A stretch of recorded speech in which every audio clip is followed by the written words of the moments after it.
আসসালামু আলাইকুম রহমতুল্লাহি ওবরকাতুহু। সম্মানিত দর্শক, বাংলাদেশে আওয়ামী লীগ এবং বিএনপির যে বিরোধ, এটা অনেকটা জন্ম থেকে জলসির মতো। যেদিন থেকে বিএনপি প্রতিষ্ঠিত হলো সেই দিন থেকে আওয়ামী লীগ মনে প্রাণে এই দলটিকে তাদের জাত শত্রু হিসেবে মনে করা শুরু করলো। বিএনপি অবশ্য বিভিন্ন সময় চেষ্টা করেছে তার উদারনৈতিক চিন্তা চেতনা দ্বারা আওয়ামী লীগকে কাছে টানার জন্য। শহীদ প্রেসিডেন্ট জিয়াউর রহমান এবং তার যারা আপনজন সবাই মনে করেন বা দাবি করেন যে বিএনপি না হলে আওয়ামী লীগ রিভাইভ করতো না বা সারভাইভ করতো না।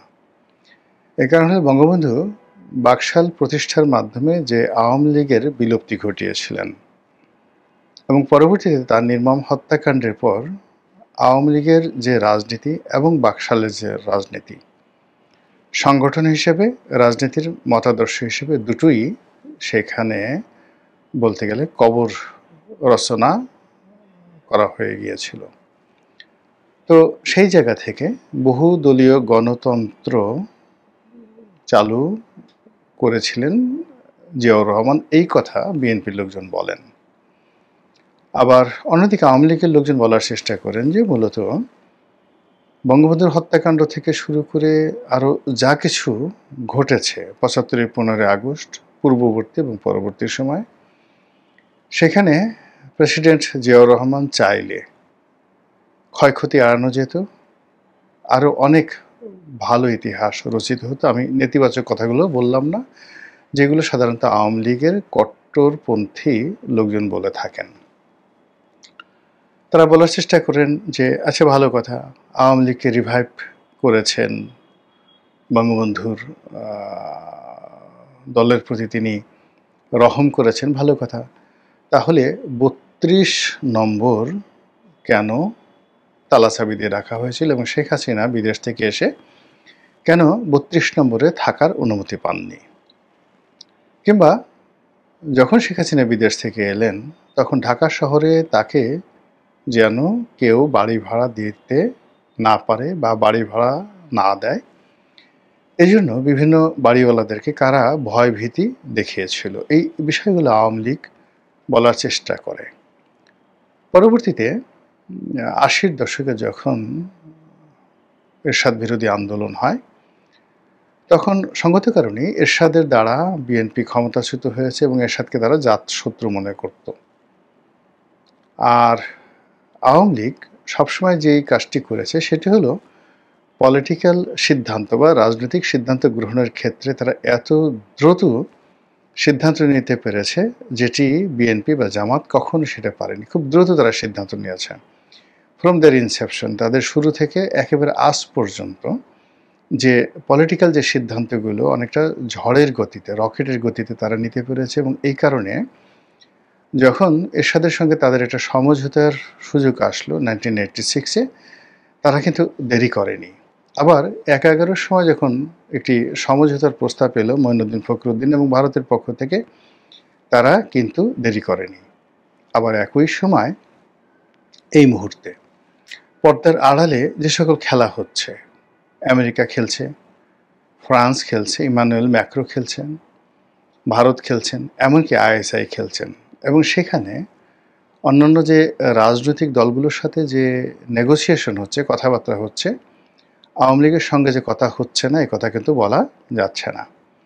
অবাক করার ব্যাপার হলো, বর্তমান যারা রাজনীতি করছেন তাদের জন্য খুবই দুঃসংবাদের বিষয় হলো, আওয়ামী লীগ যেভাবে ব্ল্যাঙ্ক চেক দিয়ে যাচ্ছে এবং যেভাবে যারাই তাদের কাছে যে প্রস্তাব নিয়ে যাচ্ছেন, তারা যে আন্তরিকতা নিয়ে যেভাবে তাদের সাথে একটা নেগোসিয়েশন করার চেষ্টা করছেন মূলধারা রাজনীতিতে ফিরে আসার জন্য, এটা তাদের প্রতিপক্ষ যারা তারা কেউ পারছেন না।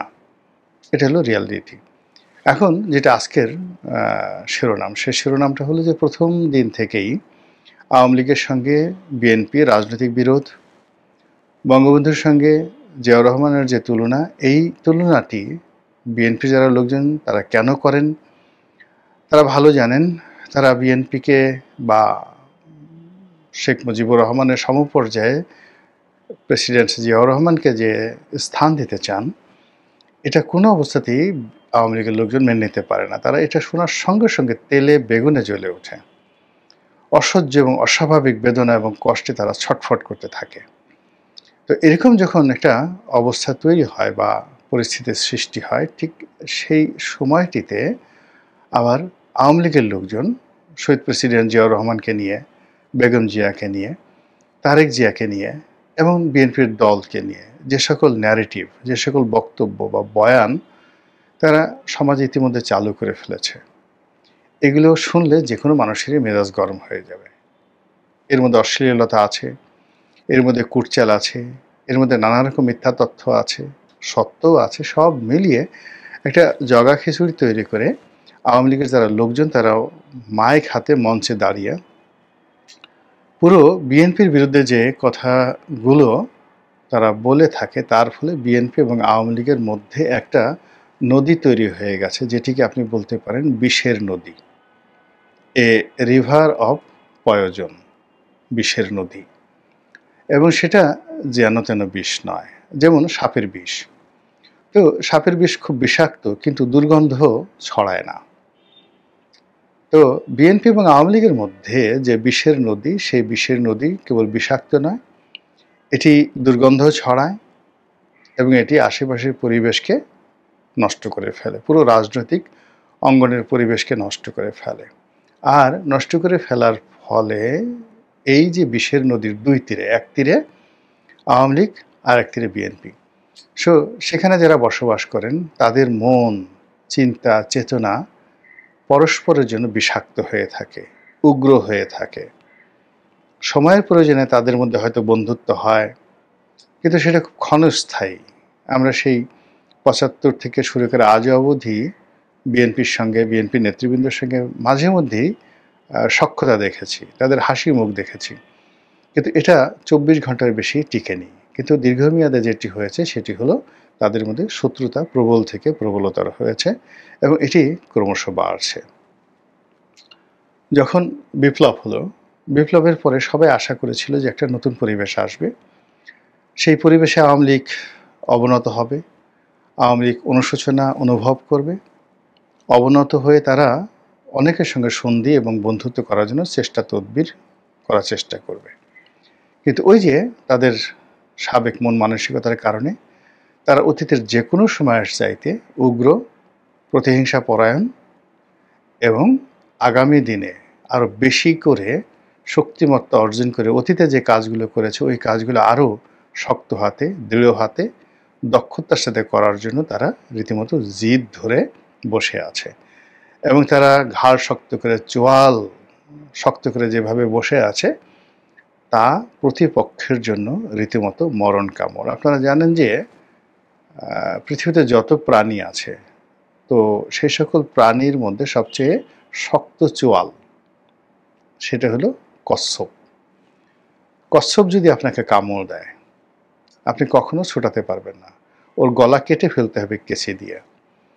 এখন আওয়ামী লীগ এবং বিএনপির মধ্যে যে বিষক্রিয়া চলছে, সেই বিষক্রিয়ার ফলে উভয় পক্ষের যারা ভুক্তভোগী তারা পরস্পরকে কামড় দেওয়ার জন্য নিজেদের চোয়াল এতটা শক্ত করে রেখেছে যে ওই কচ্ছপের মতো বা কচ্ছপের চেয়ে বেশি তাদের গলা কেটে ফেলতে পারেন, কিন্তু কোনো অবস্থাতেই তারা যে কামড় দেবে সেই কামড় থেকে আপনি রক্ষা পাবেন না।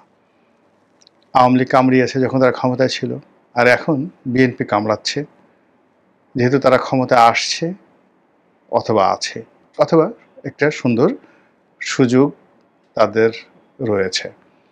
এর ফলে কি হলো, ওই অতীতের যে কামড়াকামড়ি, অতীতের যে সম্পদ নিয়ে টানাটানি, পদপদবি নিয়ে টানাটানি, দখল, চাঁদাবাজি, যা কিছু নিয়ে যে প্রতিযোগিতা, এটা এখন এমন একটা পর্যায়ে চলে গেছে, এটি এখন একপাক্ষিক হয়ে গেছে। আওয়ামী লীগের জামানাতে বিএনপি কিছুটা হলেও সুযোগ সুবিধা পেত, কিছু ব্যবসা বাণিজ্য তারা নীরবে নিভৃত করত, আওয়ামী লীগের লোকের সঙ্গে নেগোসিয়েশন করে তারা করত, তারা নিজেদের অস্তিত্ব তারা বজায় রেখেছিল গত 15টি বছর ধরে। কিন্তু গত 1 বছরে বিএনপি এমনভাবে পুরো যেখানে স্বার্থ আছে সেখানে তারা এমন সংঘাত তৈরি করেছে যে আওয়ামী লীগ সেখানে মানে আশা তো দূরের কথা, উকি ঝুঁকি দেবে এইরকম দুঃসাহস আওয়ামী লীগের নেই। ফলে উভয়ের মধ্যে যে বিভেদ, বিসংবাদ, বিষের নদী, এটি এখন এক ভয়াল পদ্মা নদীতে রূপান্তরিত হয়েছে। তো যখন এরকম একটা ঘটনা ঘটে, আপনি ধরুন পদ্মার তীর ভাঙে, তো সেখানে সেই পদ্মা নদীতে বিলীন হয়ে যাওয়া জমি কেনার জন্যও কিন্তু কাস্টমারের অভাব হয় না। ধরুন 1 বিঘা জমির দাম 2 লাখ টাকা, কিন্তু যে লোকের জমি পদ্মায় ভেঙে গেছে, সেই জমি আপনি 5,000 6,000 টাকা করে বিঘা কিনে আপনি দলিল করে রাখলেন। 20 বছর, 30 বছর, 25 বছর পরে সেখানে চর জাগবে, আপনার পরবর্তী জেনারেশন সেই জমির মালিক হবে। এভাবে হাজার হাজার একর জমি নিয়ে পদ্মার চরে, যমুনার চরে যে ব্যবসা বাণিজ্য হয়, এটা ওই এলাকার বাসিন্দা না হলে আপনি বুঝতে পারবেন না। অর্থাৎ যে জমি ভেঙে যায় ওটারও একটা ক্রেতা রয়েছে। পদ্মার পাড়ে মসজিদা থাকে, মন্দির থাকে, বাড়ি থাকে, ঘর থাকে, গাছ থাকে, পালা থাকে, সেগুলো ভেঙে যায়। সেগুলো কেনার জন্য কাস্টমার রয়েছে। তো কাজেই আওয়ামী লীগ এবং বিএনপির মধ্যে যে বিভেদ, বিসংবাদ, প্রতিহিংসা, জিঘাংসা যা কিছু চলছে, এগুলোকে নিয়ে ব্যবসা বাণিজ্য করারও লোক আছে এবং সেই লোক অনেক অনেক দক্ষ। এই মুহূর্তে যারা আওয়ামী লীগ এবং বিএনপির এই বিরোধকে নিয়ে যারা ব্যবসা করতে চাচ্ছেন বা করছেন, যারা লাভবান হওয়ার চেষ্টা করছেন, তাদের মধ্যে সব দিক থেকে এগিয়ে আছে জামায়াত ইসলামী বাংলাদেশ। তো আপাত দৃষ্টিতে জামাতকে যখনই আপনি ক্যালকুলেশন করতে যাচ্ছেন, সঙ্গে আপনি সেখানে এনসিপিকে পাবেন, ডক্টর মোহাম্মদ ইউনূসকে পাবেন, রাষ্ট্রশক্তিকে পাবেন, তারপরে সেখানে আপনি চরমোনাইকে পাবেন, অন্যান্য ইসলামী দলগুলো পাবেন, এবং গোপনে আরেকটি সন্দেহ, নাম, অবিশ্বাস সেটাও পেয়ে যাবেন। তা হলো তলে তলে ভারতের সঙ্গে আওয়ামী লীগের সঙ্গে জামাতের একটা যোগাযোগ চলছে। হয়তো না, হয়তো একেবারে অসম্ভব, কিন্তু এই যে প্রচারণা চলছে, এটা রাজনৈতিকভাবে জামাতের যে আত্মবিশ্বাস যে পর্যায়ে নিয়ে যাচ্ছে, তার বিপরীতে বিএনপি ক্রমশ যেভাবে একা একা রাজনীতি করছে, যেভাবে একাকী হয়ে পড়েছে, এবং যেভাবে মানে জামাতের যে কোনো ন্যারেটিভের বিরুদ্ধে তারা কোনো ন্যারেটিভ দাঁড় করাতে পারছে না, তাতে করে এখন যেভাবে মানুষ রাজনীতির হিসাব করছে, 3 মাস আগে কিন্তু এভাবে হিসাব ছিল না। আর আগামী 3 মাস পরে এইভাবে যদি চলতে থাকে, তাহলে হিসাবটা এমনভাবে পরিবর্তন হবে আপনি আমি কল্পনাও করতে পারছি না। মহান আল্লাহ আমাদের সবাইকে হেদায়েত দান করুন এবং হেফাজত করুন। আসসালামু আলাইকুম ওয়া রাহমাতুল্লাহি ওয়া বারাকাতুহু।